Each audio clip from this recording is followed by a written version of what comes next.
The year was 1415, and across the muddy fields of northern France, two armies faced each other in what would become the most shocking military upset in medieval history. On one side stood the flower of French nobility, thousands of heavily armored knights gleaming in steel, confident in their overwhelming numbers and centuries of military tradition. On the other side, a ragged band of English soldiers, exhausted from weeks of marching, decimated by disease, and outnumbered by odds that should have guaranteed their annihilation. What happened next would shatter the very foundations of medieval warfare, humble the mightiest kingdom in Europe, and transform a desperate English retreat into legend. This is the story of Agincourt, where mud, innovation, and sheer determination collided to create the most epic upset the medieval world had ever witnessed. To understand the magnitude of what occurred on that October morning, we must first journey back to the political powder keg that was early 15th century Europe. The stage for this extraordinary confrontation was set not by a single event, but by decades of simmering tensions, broken promises, and the relentless ambition of one young English king. England and France had been locked in the sprawling conflict known as the 100 Years' War for nearly 8 decades. This wasn't simply a dispute over territory or trade routes. At its heart lay fundamental questions about legitimate succession to the French crown and ownership of vast swaths of French soil. The English monarchy claimed not just pieces of France, but the throne itself, a claim that would drive Henry V to pursue one of the most audacious military campaigns in European history. The diplomatic breakdown that led to Agincourt began in the winter of 1414, when the English Parliament granted King Henry what was called a double subsidy, a tax levied at twice the traditional rate specifically to recover what Henry claimed was his rightful inheritance from France. The negotiations that followed were nothing short of extraordinary in their scope and ambition. Henry's demands read like a fantasy of conquest. He wanted the French to pay over 1.5 million crowns in outstanding ransom money dating back to a battle fought 60 years earlier. He demanded English ownership of Anjou, Brittany, Flanders, Normandy, Touraine, and Aquitaine, territories that would effectively recreate the medieval Angevin Empire. And as if that wasn't enough, he insisted on marrying Catherine, the daughter of the French king, with a dowry of 2 million crowns. The French response was predictably dismissive. They offered only marriage with Catherine, a dowry of 600,000 crowns, and a slightly enlarged Aquitaine. To Henry, this counteroffer was not just inadequate, it was insulting. English sources claimed that the French had mocked their proposals and ridiculed Henry himself. Whether this was diplomatic posturing or genuine contempt, the result was the same. By 1415, negotiations had completely collapsed, and Henry began preparing for war. The French found themselves in an impossible position, politically fractured and militarily unprepared for what was coming. King Charles VI, known to history as Charles the Mad, suffered from severe mental illness that left him unable to command the French army or provide coherent leadership.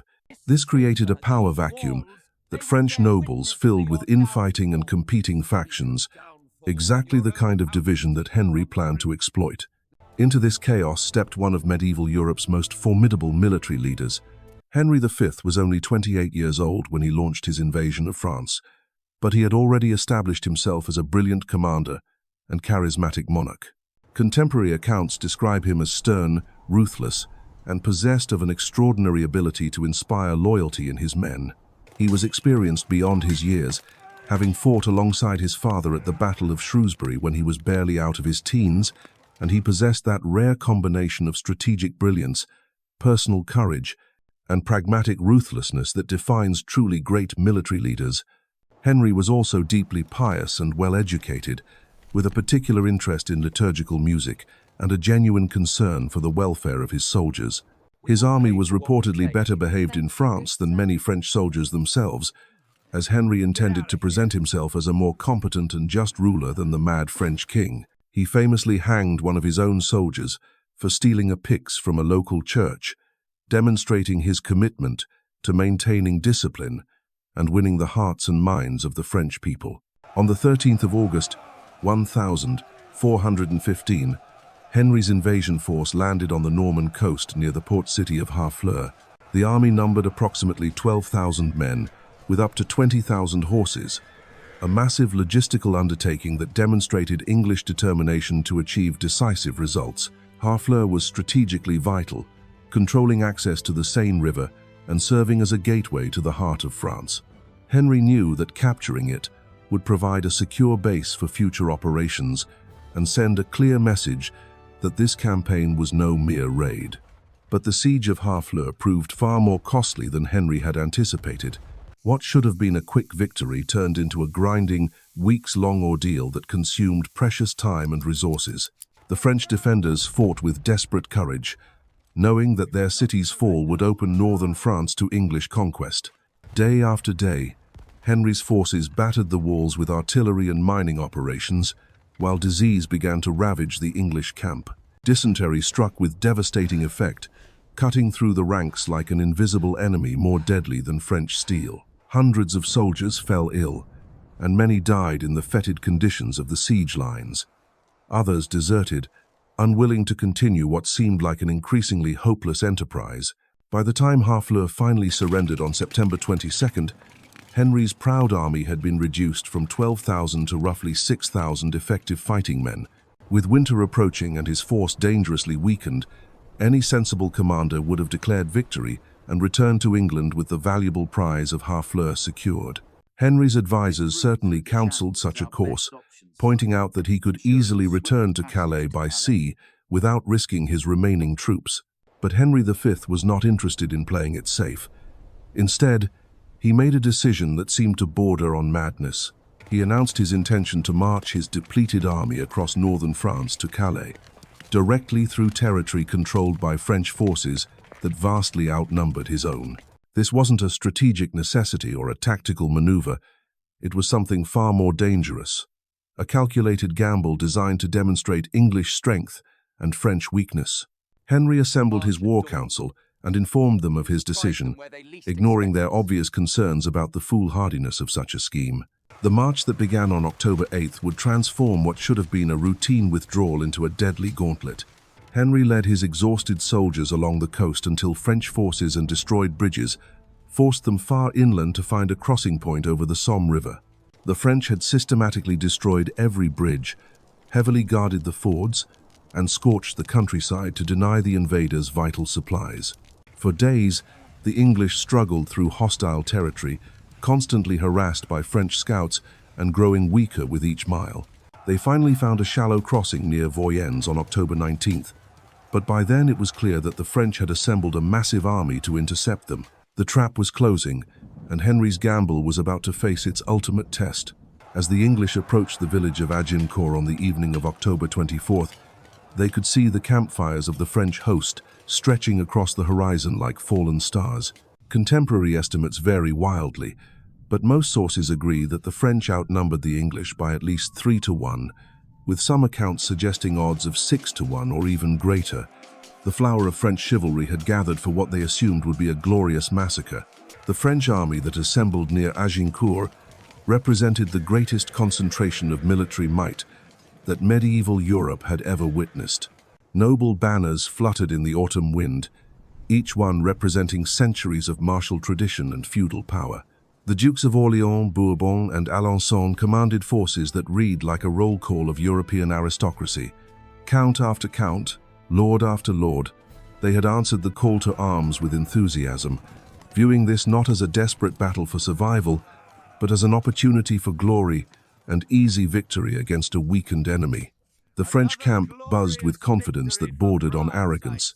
Knights polished their armor to mirror brightness, sharpened their weapons, and boasted loudly about the honors they would win and the ransoms they would collect.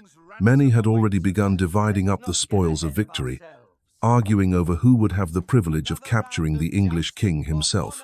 The mood was almost festive, as if they were preparing for a tournament rather than a battle that would determine the fate of kingdoms. But while the French celebrated their anticipated triumph, a revolution in military technology was about to shatter their world forever. The weapon that would change everything stood 6 feet tall, carved from yew wood, and required years of training to master effectively. The English longbow was not merely an improvement over existing weapons, It was a complete transformation of battlefield dynamics that would render centuries of military tradition obsolete in a matter of hours. These were not the shorter, weaker bows that had been common throughout Europe for generations. The English longbow was a weapon of extraordinary power, requiring a draw weight of between 80 and 150 pounds. To put this in perspective, modern Olympic archers use bows with draw weights of approximately 48 pounds. The medieval English longbowman was pulling more than 3 times that force with each shot, sending heavy war arrows with enough velocity to penetrate all but the finest steel plate armor. The arrows themselves were works of deadly precision, measuring 37 inches long and tipped with bodkin points, designed specifically to punch through mail and plate. An experienced archer could loose 6 arrows per minute, meaning a force of several thousand bowmen could shower their enemies with tens of thousands of projectiles in just minutes. The effective range extended up to 350 yards, allowing English archers to begin killing French knights long before those knights could close to striking distance. What made the longbow truly revolutionary was not just its power, but the tactical flexibility it provided. Unlike the crossbow, which required time to reload between shots, or early firearms, which were slow and unreliable, the longbow could maintain a devastating rate of fire for extended periods. A skilled archer was a precision killing machine, capable of selecting targets, adjusting for range and wind, and delivering death with mechanical efficiency. The English had spent decades perfecting not just the weapon itself, but the tactics needed to employ it effectively. They had learned to deploy their archers on the flanks of their formations, protecting them with stakes driven into the ground to break up cavalry charges. They had discovered that dismounted men-at-arms in the center could hold enemy infantry, while the bowmen on the wings destroyed attacking cavalry. Most importantly, they had realized that choosing the right ground could multiply their advantages exponentially. As dawn broke on October 25th, the feast day of Saint Crispin, Henry surveyed the battlefield with the eye of a master tactician. The terrain could not have been more perfect for his purposes. The field lay between 2 dense woods, creating a natural funnel that would prevent the French from using their superior numbers to outflank his position. The ground itself had been recently plowed, and several days of heavy rain had turned the rich Norman soil into a treacherous morass of sticky mud. Henry positioned his army with mathematical precision. His men-at-arms, perhaps 1,500 dismounted knights and heavily armored soldiers, formed the center of his line. These were his anchor, the immovable object that would absorb the initial French assault. On either flank, he deployed his archers in wedge formations that could pour converging fire into any force attempting to reach his center. The archers drove their protective stakes into the ground, creating a bristling barrier that would channel enemy cavalry into killing zones. Behind this careful arrangement lay tactical genius that would be studied by military theorists for centuries. Henry had taken every disadvantage his army faced and turned it into a strength. His smaller numbers meant greater mobility and easier command and control. His defensive position negated French numerical superiority while maximizing the effectiveness of his longbows. Most crucially, the muddy ground that made movement difficult for everyone would prove catastrophic for heavily armored French knights. The French, confident in their overwhelming advantage, had no such subtlety in their preparations. Their plan was brutally simple: charge across the field with their heavy cavalry, smash through the English line, and butcher the survivors. It was the same tactic that had dominated European battlefields for centuries, the irresistible force of mailed knights that had carved out kingdoms and toppled empires. They saw no reason why it should fail against a ragged band of English survivors. As the morning mist began to lift, both armies could see each other clearly for the first time. The contrast was stark and telling. The French host glittered like a jeweled serpent, thousands of knights in polished steel arranged in 3 massive divisions. Their banners snapped in the breeze, displaying the heraldry of the greatest families in France. Horses stamped and snorted, eager for the charge that would sweep away the English pretenders. The English line looked pitiful by comparison. Muddy, exhausted soldiers in worn leather and dented mail, many without proper helmets, standing behind a makeshift barrier of sharpened stakes. Their banners were few and battle-stained, their armor practical rather than decorative. To French eyes, they appeared to be exactly what they were: a defeated army waiting to die. But appearances, as the French were about to discover, could be devastatingly deceptive. Among those ragged ranks stood men who had trained with the longbow since childhood, whose shoulders and backs bore the distinctive deformities that came from a lifetime of drawing heavy warbows. These were not peasant militia hastily conscripted for a single campaign. They were professional soldiers who had honed their deadly craft through years of practice and previous battles. The psychological warfare had already begun. Henry moved among his troops, offering words of encouragement and demonstrating the calm confidence that marked great leaders in crisis. He reminded them of previous English victories, of the wealth that awaited those who survived, and most importantly, of the righteousness of their cause. These men were not just fighting for their king or their country, they were fighting for their lives, and that desperation would make them more dangerous than any French knight could imagine. The French commanders gathered in their silk pavilions that morning, their strategy sessions more resembling social gatherings than military councils. Duke Charles d'Orléans, barely 21 years old, spoke confidently of the honors he would win. The Duke of Bourbon adjusted his magnificent armor while discussing which English nobles he might capture for ransom. These were men who had never known defeat, whose entire worldview was built upon the unshakable belief that heavy cavalry was invincible and that French chivalry represented the pinnacle of military achievement. Their battle plan reflected this arrogance. The first wave would consist of mounted knights thundering across the field to shatter the English line through sheer impact. Behind them, a second wave of dismounted men-at-arms would finish off any survivors. Finally, a third wave of mounted reserves would pursue the fleeing remnants and complete the slaughter. It was a formation that had crushed armies across Europe for generations, and they saw no reason why a handful of sick Englishmen should prove any different. But as the French knights began their advance at 11 in the morning, the very ground beneath their horses' hooves began to betray them. The recent rains had transformed the freshly ploughed field into a nightmare of clinging mud that grabbed at every step. Horses that should have been galloping found themselves struggling through mire that reached their knees. Knights whose armor had been polished to mirror brightness were soon spattered with Norman soil that clung like cement. The English archers watched this stumbling advance with professional satisfaction. They had seen cavalry charges before, had studied the rhythm and timing needed to maximize their effectiveness. As the French horses labored closer, struggling through the treacherous footing, the archers drew their bowstrings to full extension and waited for the command that would unleash hell. When Henry's voice rang out across the English line, thousands of arrows rose into the grey October sky, like a dark cloud blotting out the Sunday. The sound was unlike anything the French had ever heard, a whistle and hiss that seemed to come from the very air itself. Then the arrows began to fall, and the killing commenced in earnest. The effect was catastrophic beyond anything the French could have imagined. Arrows punched through mail coifs and found gaps in plate armor with surgical precision. Horses screamed and fell, throwing their riders into the mud where they lay helpless under the weight of their own protection. Knights who had spent fortunes on the finest armor money could buy discovered that English bodkin points cared nothing for French craftsmanship. Those French knights who survived the initial volleys found themselves trapped in a nightmare of their own making. The mud that had slowed their advance now made retreat impossible. Wounded horses thrashed and rolled, crushing anyone unfortunate enough to fall beneath them.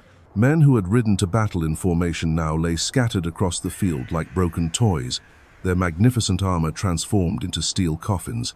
But the longbow's devastating effectiveness was only beginning to unfold. As the first wave of French cavalry dissolved under the arrow storm, the archers simply drew fresh shafts from their bundles and continued shooting. There was no pause, no respite, just the mechanical rhythm of professional killers plying their trade. Draw, aim, loose, reach for another arrow. 6 shots per minute per archer, multiplied by thousands of bowmen. The second wave of French attackers, dismounted men-at-arms, who should have learned from their mounted comrades' fate, pressed forward into the same killing ground. These were experienced warriors, veterans of previous campaigns, who understood battlefield tactics.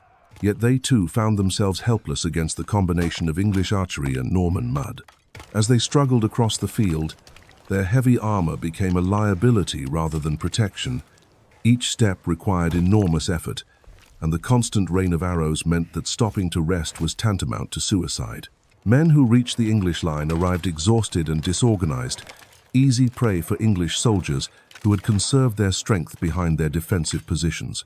Henry himself was in the thick of the fighting when the French finally reached his position. Contemporary accounts describe him taking a massive blow to his helmet from a French battle axe, an impact so severe that it knocked one of the jewels from his crown.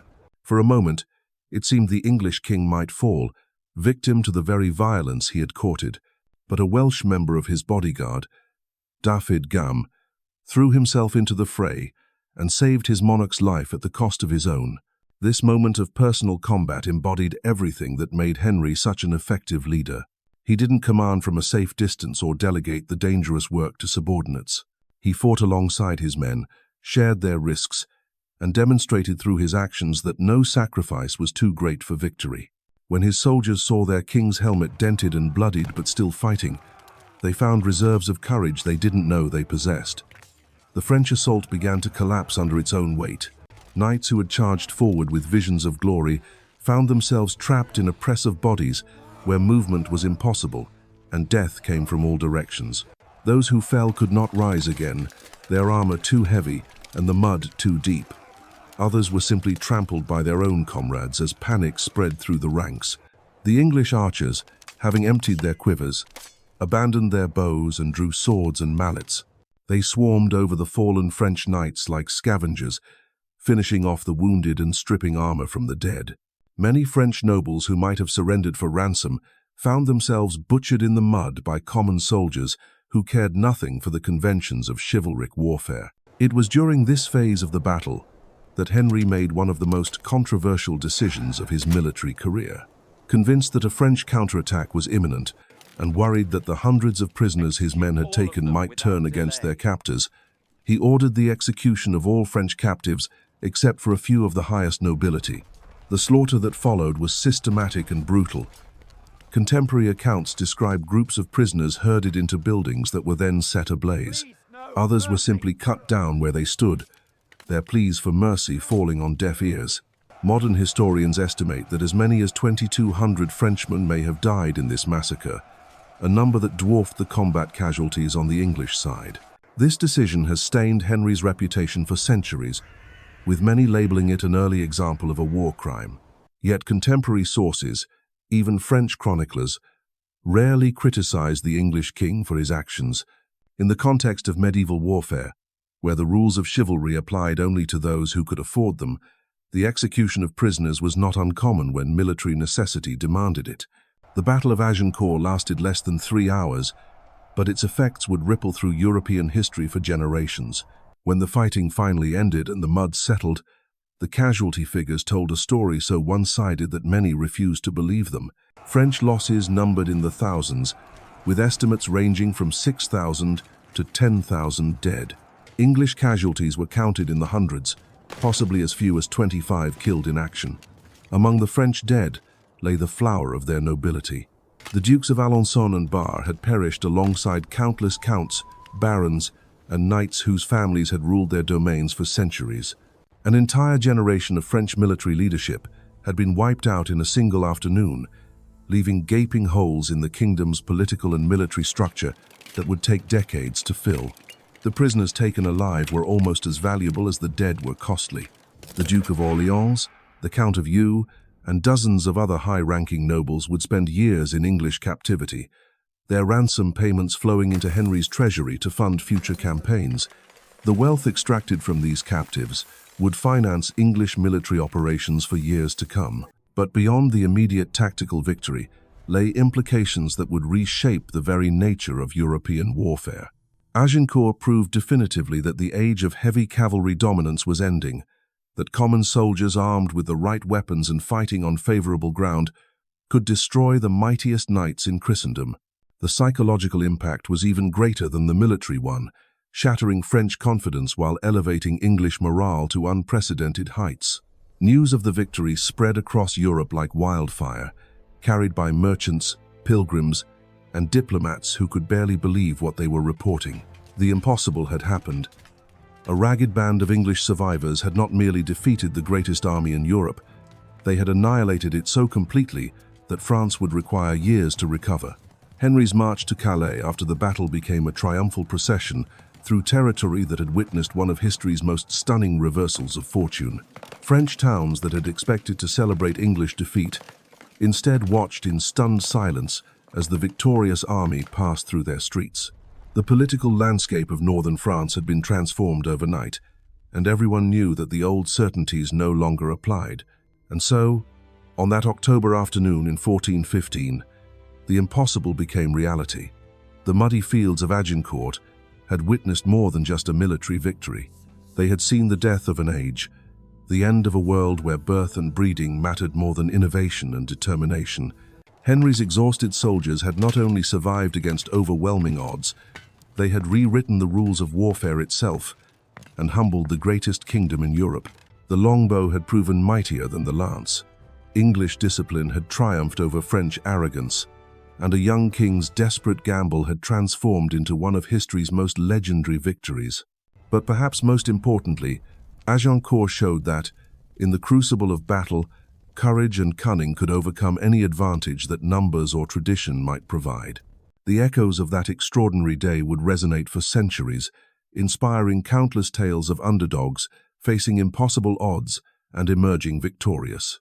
Because sometimes, just sometimes, David really does slay Goliath, and the course of history turns on the courage of those who refuse to accept defeat. The Battle of Agincourt stands as eternal proof that the greatest victories often come not from strength, but from the unshakable belief that some causes are worth any sacrifice.